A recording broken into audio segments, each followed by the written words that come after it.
Next lecture है silo p सबग्रुप्स का कि अगर एक ग्रुप है जिसका ऑर्डर n है, हम लोग n की डिकम्पोजिशन करते हैं p raise to power alpha n, और यहाँ पे हम लोग ये कह देते हैं कि m और p जो है वो मतलब m के अंदर p की कोई भी पावर नहीं होगी, p और m रिलेटिवली प्राइम। h इसके सबग्रुप लेते हैं हम लोग और h की पावर लेते हैं p raise to power alpha.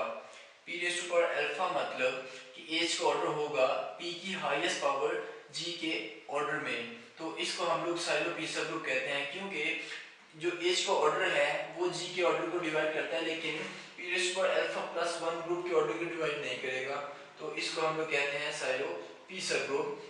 देखें, अगर हम लोग एक ग्रुप लेते हैं 20 ऑर्डर का, तो उसकी हम लोग डिकम्पोजिशन करते हैं 4 into 5 2 raised to power 2 into 5। अब ये चीज का एक सबग्रुप लेते हैं 2 raised to power 2, तो ये इसका साइलो पी सबग्रुप होगा। उसकी वजह ये है कि 2 raised to power 2 इसको डिवाइड करता है ग्रुप के ऑर्डर को, लेकिन 2 raised to power 2 plus 1 जो है means 8 does not divide order of group। तो h जो है 2 raised to power 2 ये साइलो 2 सबग्रुप होगा ग्रुप 20 ऑर्डर के। तो अब हम लोग चलते हैं साइलो के फर्स्ट थ्योरम की तरफ।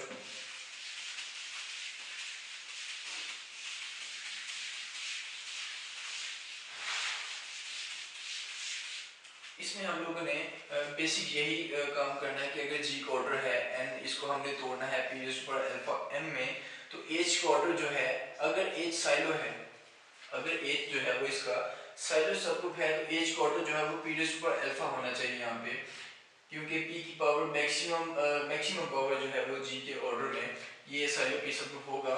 अब इसका जो फर्स्ट थ्योरम है कि a finite group whose order is divisible by prime p,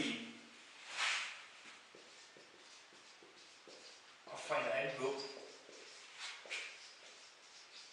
whose order is divisible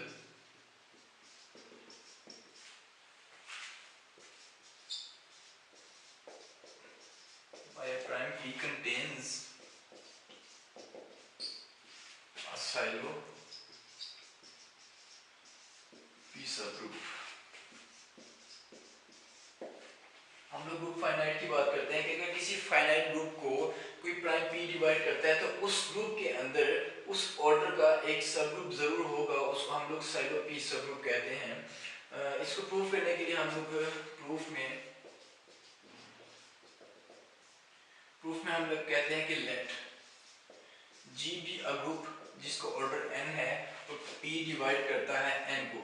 g एक ग्रुप है जिसका ऑर्डर n है और p n को डिवाइड करता है। अब g को हम लोग सेम उस कंपोजिशन में तोड़ते हैं p raise to power alpha m, और यहाँ पे लिखते हैं p and m are relatively prime। अब हम लोगों ने बात करनी है यहाँ पे कि there exists a subgroup of order p, मतलब साइलो p सबग्रुप इसमें होगा।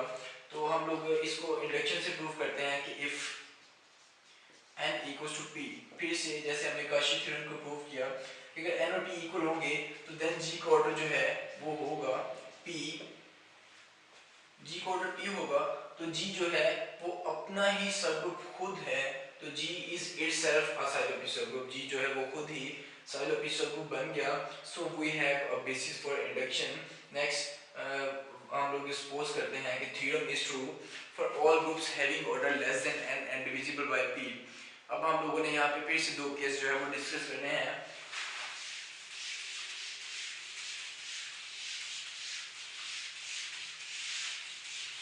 फिर से वही दो केस, केस वन जो है there exists at least one subgroup whose index is prime to p।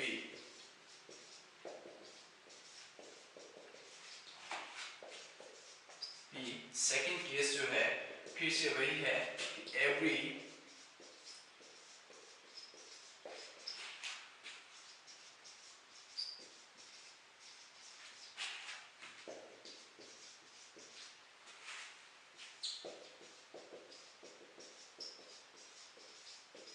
देखें फिर से हम लोगों ने जो काशी थ्योरम में दो केसेस डिस्कस किए थे, यहाँ पे भी जी के बारे में हमें कोई इन्फॉर्मेशन नहीं है, जी अबेलियन है कि नहीं है।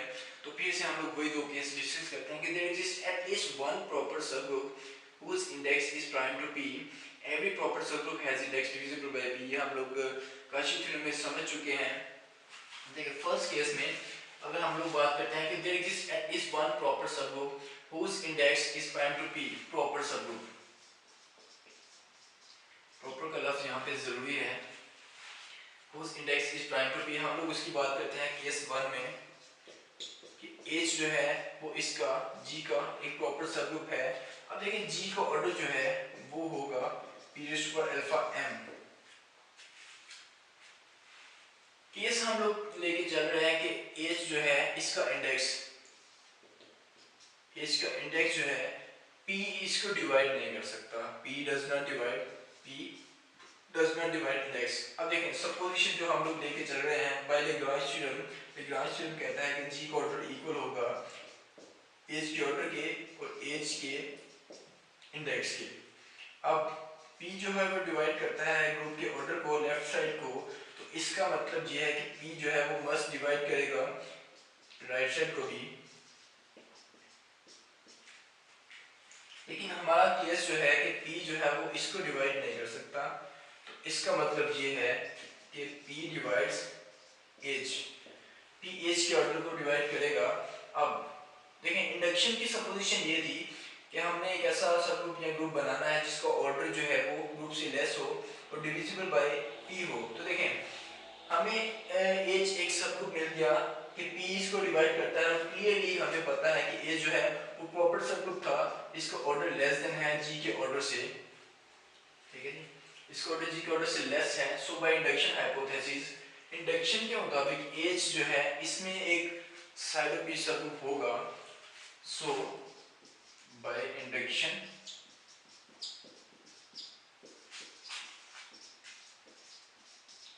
hypothesis H has a silo p subgroup,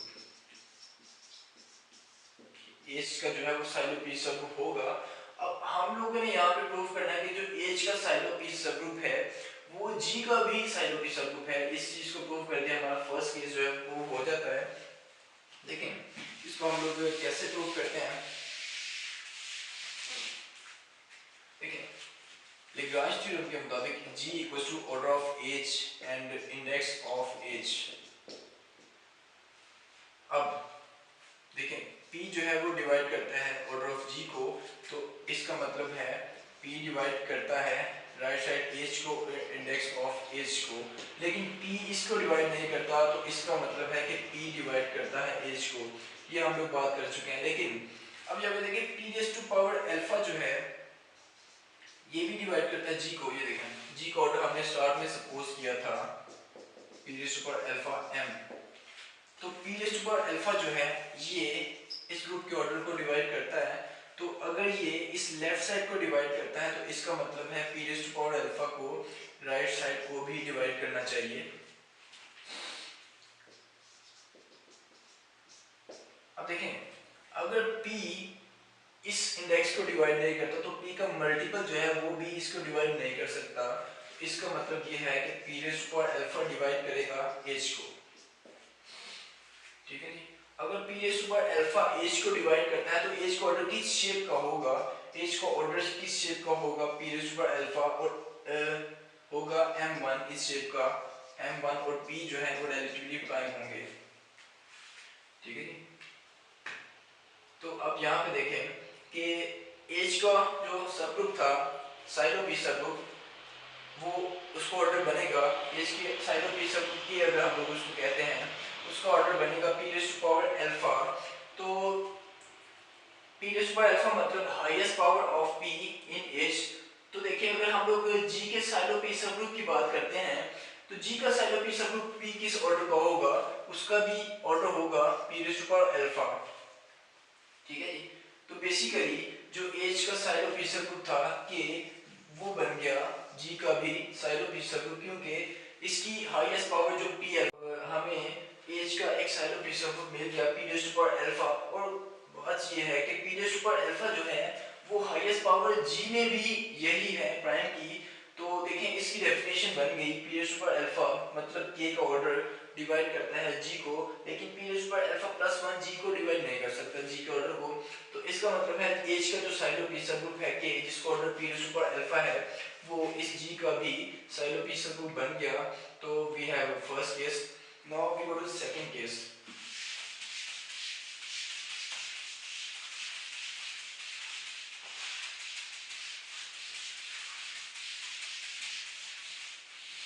जी अब सेकंड केस में कहते हैं कि every proper subgroup has index divisible by p। Second case बिल्कुल काशी थ्योरम के जैसा है कि हम लोगों ने g की क्लास इक्वेशन लेनी है और फिर इससे हम लोग बना लेंगे index n1 plus n2 plus 1 plus n के। फिर हम लोगों ने सेम सेल्फ कंजुगेट्स की बात करनी है तो n equals to 1 plus n1 plus n2 plus n3 plus so on n के। फिर से हम लोग यहाँ तक आएंगे तो सेम काशी थ्योरम का प्रूफ करते करते हम लोगों ने यहाँ पे प्रूफ कर देना है कि P डिवाइड करेगा सेंटर ऑफ G को। ठीक है, अब ये जो हाफ थ्योरम है ये बिल्कुल सेम काशी थ्योरम के जैसा है कि P जो है वो सेंटर ऑफ G को डिवाइड करता है। तो there exist an element C belongs to centre of G। Centre of G का एलिमेंट C होगा जिसको ऑर्डर होगा P। देखिए हमें एक एलिमेंट मिल गया जिसका ऑर्डर p है, ये सेम काशी थ्योरम वाला प्रूव करेंगे यहाँ पे। उसके बाद हम लोग c एक ऑर्डर p है तो इसका मतलब है कि c raise to power p equals to 1 means identity. तो इससे c से हम लोग एक सब ग्रुप जनरेट करते हैं, उसको हम लोग कह लेते हैं h c raise to power p equals to 1। अब देखिए ये साइक्लिक सब ग्रुप है और इसमें c का ऑर्डर जो है वो एलिमेंट का ऑर्डर होगा h के ऑर्डर के इक्वल। ठीक है जी, अब ये जो सब ग्रुप हमें मिल गया इससे हम लोग जनरेट करते हैं साइलो पी सब ग्रुप। अब देखें ये जो सब ग्रुप है ये जाहिर सी बात है कि बना है सेंटर के एलिमेंट से, तो ये सेंटर का सब ग्रुप होगा। अब अगर ये सेंटर का सब ग्रुप है हमें इस चीज़ का पता है कि सेंटर जो है वो हमेशा अबिलियन होता है। अगर सेंटर अबिलियन है तो अबिलियन का सब ग्रुप भी अबिलियन होगा। So centre of G abelian है तो ये जो सी है ये अबिलियन भी होगा। और सी जो है ये जो एच सब ग्रुप है ये सेंटर में नॉर्मल होगा। ठीक है जी, अब अगर ये सेंटर में नॉर्मल है हमें इस चीज़ का पता है कि सेंटर जो है वो हमेशा नॉर्मल होता है जी में। अगर ये सेंटर में नॉर्मल है, सेंटर जी में नॉर्मल है तो this means that H is normal in G. अगर एच जी में नॉर्मल है तो हम लोग जी और एच जो है वो क्वोशिएंट ग्रुप डिफाइन कर सकते हैं। देखिए यहाँ पे हमने क्वोशिएंट ग्रुप क्यों डिफाइन किया, क्योंकि इंडक्शन थी कि हमारा जो थ्योरम है वो ट्रू है for all groups having order less than the order of G. यहाँ हमने ग्रुप बनाना था जिसका ऑर्डर जी से छोटा होगा तो हम लोग सिर्फ क्वोशिएंट ग्रुप को यूज करके बना सकते हैं। अब फिर से देखेंगे जी और एच जो है इसका ऑर्डर चेक करते हैं हम लोग। इसका ऑर्डर होगा order of G over order of H. Order of G है p raise to power alpha m और ऑर्डर ऑफ एच है पी।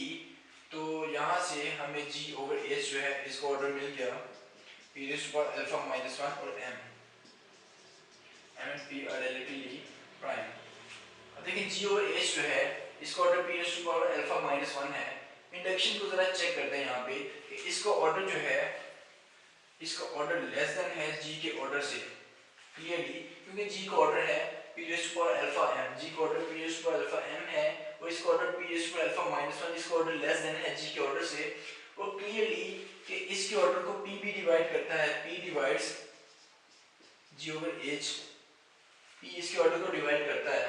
तो इंडक्शन के मुताबिक जो है हमें जी और एच का एक सबग्रुप मिल जाएगा जो कि उसमें साइलो पी सबग्रुप होगा।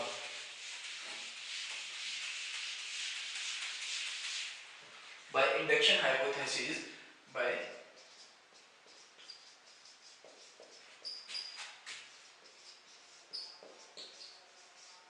induction hypothesis G over H has silo P subgroup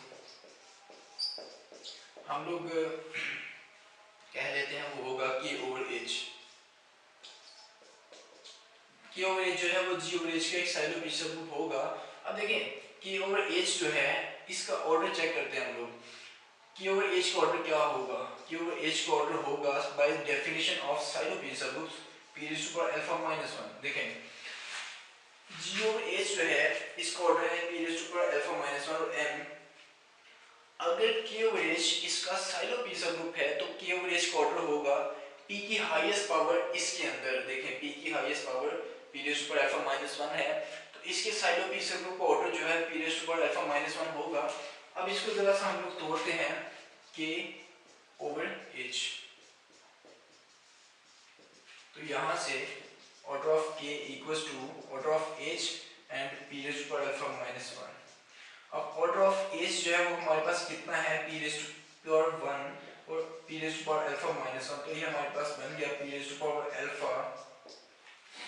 लेकिन K जो है वो एक ऐसा सबग्रुप मिल गया कि जिसका ऑर्डर था जिसका ऑर्डर बन गया p raise to power alpha. अब देखिए G का ऑर्डर फिर से p raise to power alpha m था और K का ऑर्डर जो है वो इसमें p की हाईएस्ट पावर है। क्लियरली ये जो है इसके ऑर्डर को डिवाइड करता है लेकिन इसकी पावर अल्फा प्लस 1 फिर से इसके ऑर्डर को डिवाइड नहीं करती। तो इसका मतलब है कि K is silo p subgroup of G। ये जो है इसका साइलो पी सबग्रुप बन गया। So this is our required theorem. सो हमें दोनों केसेस में एक ऐसा सबग्रुप मिल गया जिसका ऑर्डर जो है वो p raise to power alpha था। मींस दोनों केसेस में हमें एक साइलो पी सबग्रुप मिल गया। So this is our required theorem.